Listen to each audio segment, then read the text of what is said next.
ഒരു വർഷത്തിലെ ഏറ്റവും പുണ്യമായ മാസം ഏതാണെന്ന് ചോദിച്ചാൽ കർക്കിടകം എന്ന് പറയില്ലേ നമ്മൾ.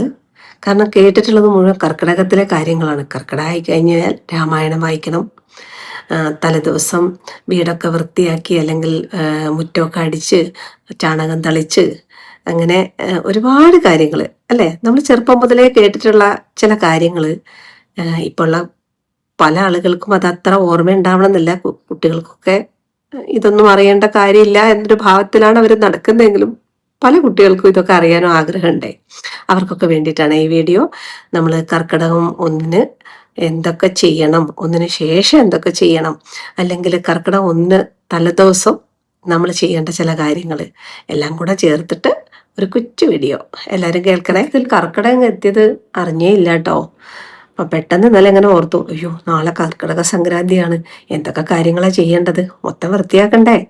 അതായത് നമ്മൾ എല്ലാ ദിവസവും വൃത്തിയാക്കുന്നുണ്ട്, വീട് വൃത്തിയാക്കാതിരിക്കാൻ പറ്റുമോ? പക്ഷെ കർക്കിടകത്തിന്റെ തലേദിവസം ഒരു പ്രത്യേക വൃത്തിയാക്കല അല്ലേ. അപ്പം എന്നെ സഹായിക്കാൻ വരുന്നൊരു കുട്ടിയുണ്ട്. അപ്പൊ ആ കുട്ടി വരുമോ ഇല്ലോ എന്ന് ഒരു നിശ്ചയില്ല. അപ്പം ഞാൻ വിചാരിച്ചു വൃത്തിയാക്കാതെ പറ്റില്ലല്ലോ. കർക്കിടകം ഒന്ന് തുടങ്ങുമ്പോൾ നമുക്ക് എങ്ങനെ വൃത്തിയാക്കാതിരിക്കാൻ പറ്റും? രാവിലെ ജിമ്മിലൊക്കെ പോയി വന്നതിന് ശേഷം, ഇപ്പൊ ജിമ്മിൽ പോകുന്നോണ്ട് ഒരു കാര്യമുണ്ട്, അത്യാവശ്യം പണികളൊക്കെ നമുക്ക് എടുക്കാൻ പറ്റും കേട്ടോ. അപ്പൊ അതുകൊണ്ട് തന്നെ ഞാൻ വേഗം പോയി വന്നു. പിന്നെ ആ പണികളൊക്കെ തുടങ്ങി കഴിഞ്ഞപ്പോഴത്തേക്കും എന്നെ സഹായിക്കുന്ന കുട്ടി വന്നു. ഭയങ്കര ആശ്വാസമായി. ഇതാണ് എന്നെ സഹായിക്കാൻ വരുന്ന കുട്ടി. ഇവള് ഗുരുവായൂരിന്റെ അടുത്തുനിന്ന് വരികയാണ്. ഗുരുവായൂരപ്പം പറഞ്ഞായിരിക്കും. കാരണം ഇത്രയും ദൂരത്തുനിന്ന് അവൾ എൻ്റെ അടുത്തേക്ക് വരണമെങ്കിൽ എന്താ പറയാ, എന്നോടൊരു ഇഷ്ടമുള്ളതാണ് പറയുന്നത്. പിന്നെന്താ, അവന്റെ വീഡിയോ ഒക്കെ കാണുന്ന ആളാണ്. അപ്പം അവള് ഇന്നെ ഹെൽപ്പ് ചെയ്യാൻ വന്നിട്ടുണ്ട്. അതുകൊണ്ട് ഞാൻ ഹാപ്പിയാണ്. അപ്പം സൗമ്യ ഹായ്. ഹായ്. നമ്മുടെ പഴമക്കാർ വെറുതെ വീടൊന്നാകെ വൃത്തിയാക്കി, അടുക്കള കഴുകി, പൂജാമുറി വൃത്തിയാക്കി കർക്കിടകം വരവേൽക്കാൻ പറഞ്ഞതല്ല. അതിനു പിന്നിൽ ആത്മീയത മാത്രമല്ല, ഇന്നത്തെ ശാസ്ത്രം പോലും അംഗീകരിക്കുന്ന ആരോഗ്യ രഹസ്യങ്ങൾ ഒളിഞ്ഞിരിക്കുന്നുണ്ട്. കർക്കിടക മാസത്തിൽ രാമായണം വായിക്കുന്നത് മുതൽ കഞ്ഞി കുടിക്കുന്നത് വരെ ഓരോ ആചാരത്തിനും ഒരർത്ഥമുണ്ട്. ഇന്ന് അതാണ് നമുക്ക് മനസ്സിലാക്കാൻ പോകുന്നത് കേട്ടോ ഈ വീഡിയോ കൂടെ. പലരും ഈ മാസത്തെ രാമായണ മാസം എന്നാണ് വിളിക്കുന്നത്.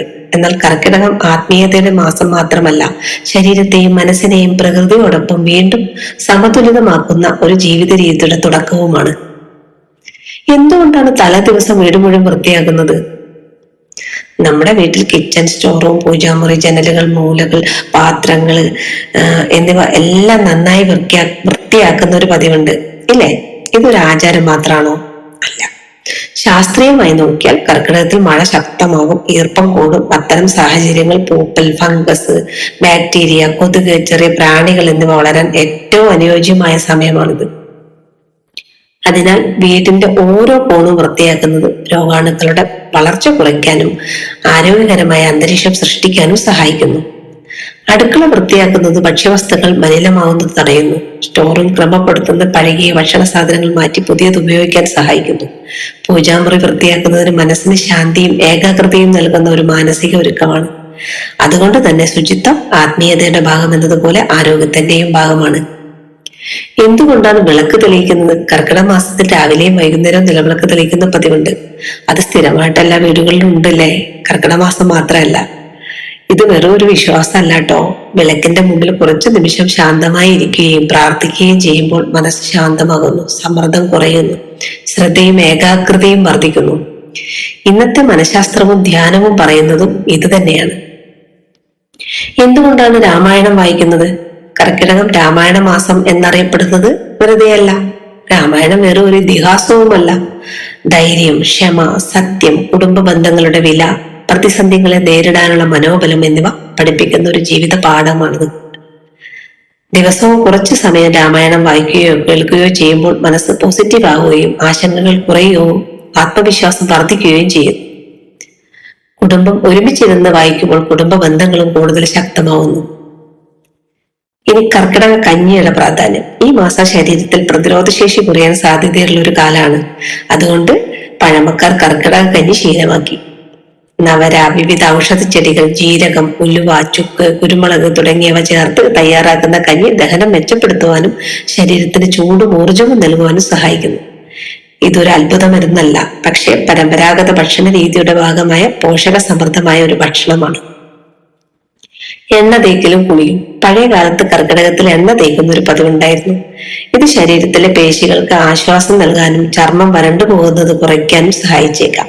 എന്നാൽ ആരോഗ്യ പ്രശ്നങ്ങളോ പ്രത്യേക രോഗങ്ങളോ ഉള്ളവർ ഇത്തരം ശീലങ്ങൾ സ്വീകരിക്കുന്നതിന് മുമ്പ് ഡോക്ടറുടെ നിർദ്ദേശം തേടുന്നത് നല്ലതാണ്. പ്രകൃതിയോടൊപ്പം ജീവിക്കാൻ പഠിപ്പിച്ച മാസം. കർക്കിടകം നമ്മളെ മന്ദഗതിയിലാക്കുന്നു.